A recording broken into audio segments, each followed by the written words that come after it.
This is Grainiac, a granular sampler that I'm building now for a while. It currently just works on Linux. Initially, I wanted to make it run as a hardware thing on a Raspberry Pi, but I realized at some point that it's a lot of work. And then for now, I'm just running it on my laptop. So it has this terminal user interface that you can see, which means it doesn't have a graphical user interface, so I cannot draw things per pixel. Everything is more character-based. And I chose that because I really like the aesthetics of terminal user interfaces, and I wanted to have a challenge to try it out if I can make a sampler with a terminal user interface. And yeah, I'm really happy with the results so far. Another thing that belongs to it is this box here. It's a MIDI controller that I made for it. It's based on the Teensy microcontroller, and it has these 4 sections, and every section corresponds to a track on the sampler. Yeah, and it's connected via USB to the laptop. And then I have just a MIDI keyboard connected to play notes. And so let's just record something and see what it can do. I have this kalimba here, which I always like to use, and I will just record on the first track.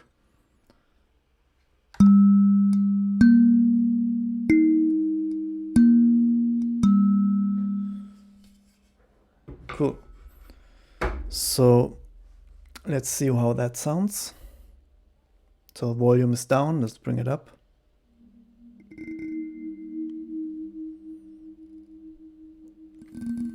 Cool, so you can change the loop area like this. You can change the length of the loop like this. Then you have a density, which means how many grains are being triggered. This is in hertz, actually.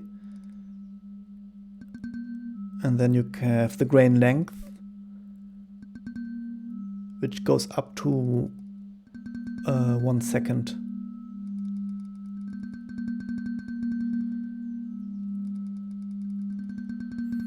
And then the other control is the speed. So you can also freeze it.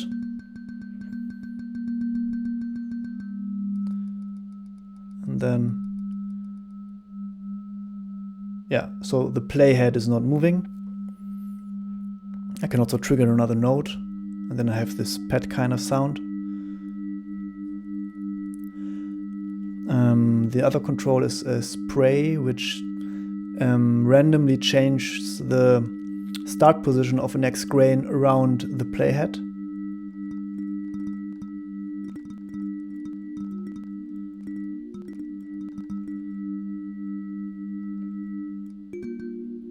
Maybe here it's more obvious.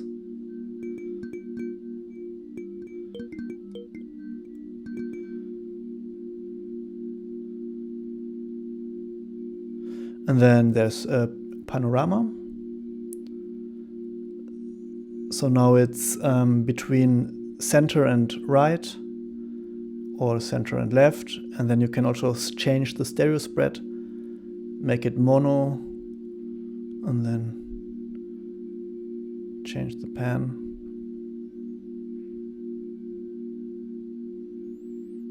Yeah, the next one here is attack and release. So release, when I release the key, it just fades out for 5 seconds. And then when I have a long attack, it also fades in quite smoothly. And with a small release, it goes out immediately. I mean, this is obvious. Right, so, and then here is the pitch, which you can change by semitones. You can pitch it 1 octave down or 1 octave up.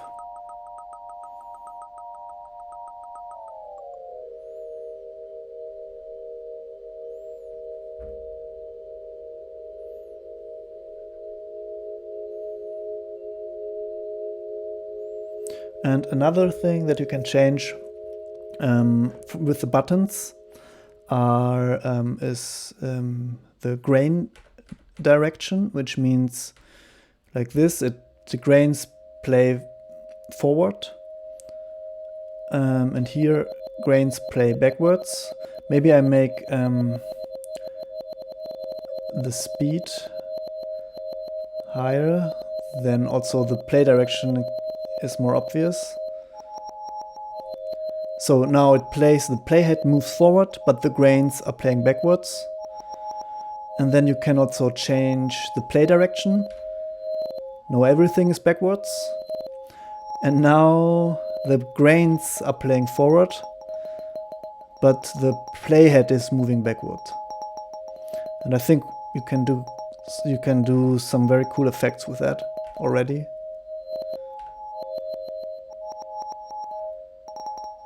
Yeah.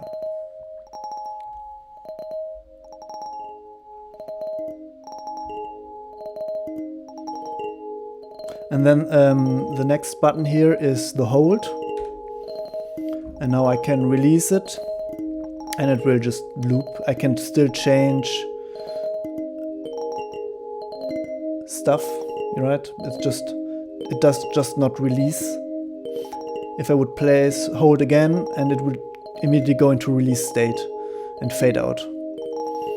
Well, what we can do now is I can record something on the other track.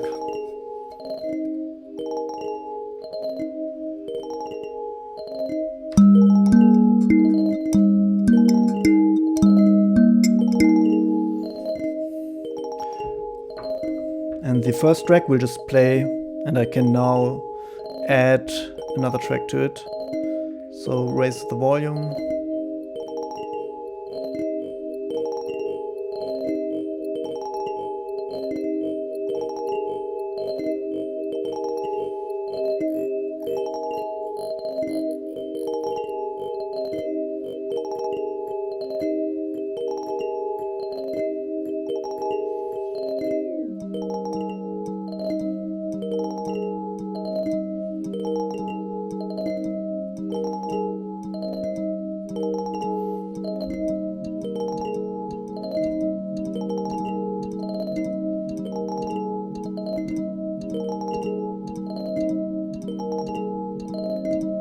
And then I can also freeze that or hold it.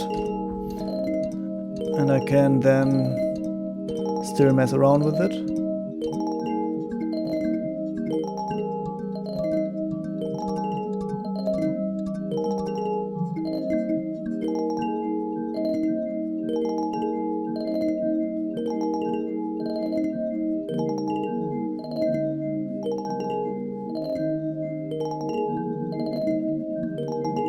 This is panned.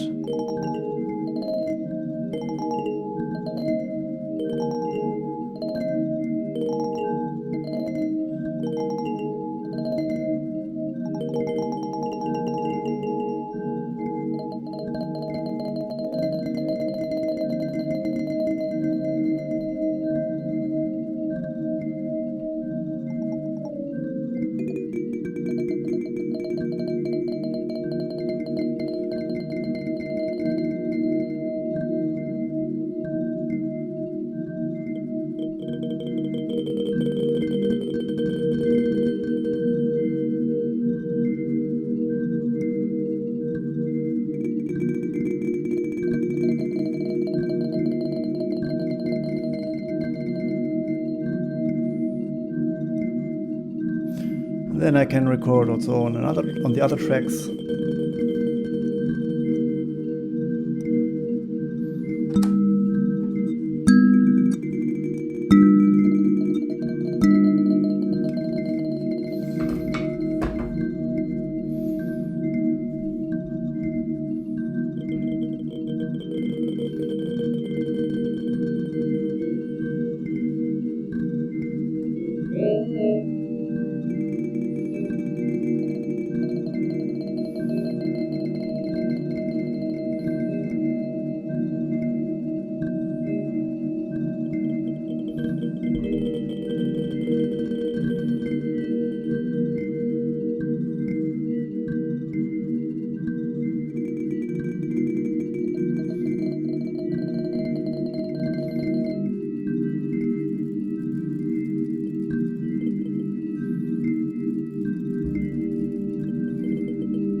Yeah, and what I really like about it is that you at some point, sometimes you need to it takes some time until you found something, some sweet spots, and then it's really fun finding sounds and exploring stuff with it.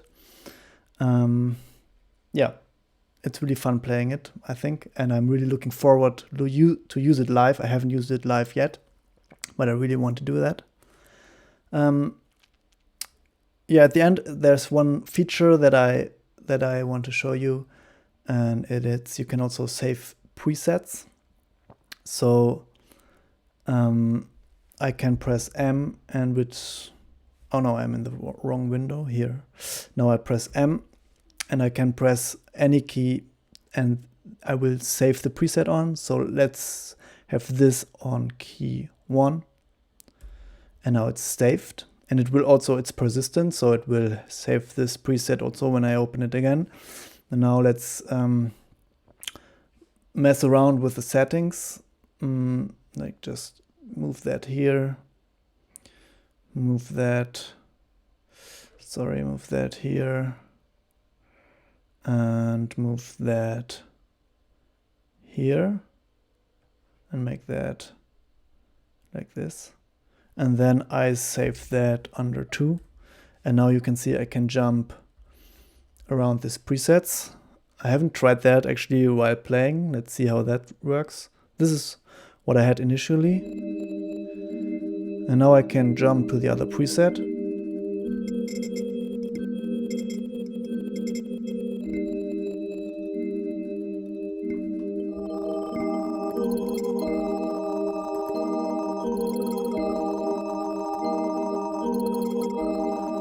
Okay, this is maybe now a bit stupid, but you get the idea. I think it's kind of cool if you found some sounds, maybe even in a live setting, you can save it and then you can actually jump between those settings. And I think that's can bring up cool ideas. Yeah, and that's it. If you want to try it out, the link to the repository, to the GitHub repository is in this video. So you can, if you have Linux or a Raspberry Pi, you can give it a try. And yeah, let me know what you think about that. If you think this is cool, if you want to try it out, if you have questions, just let me know. And see you later. Thanks for watching.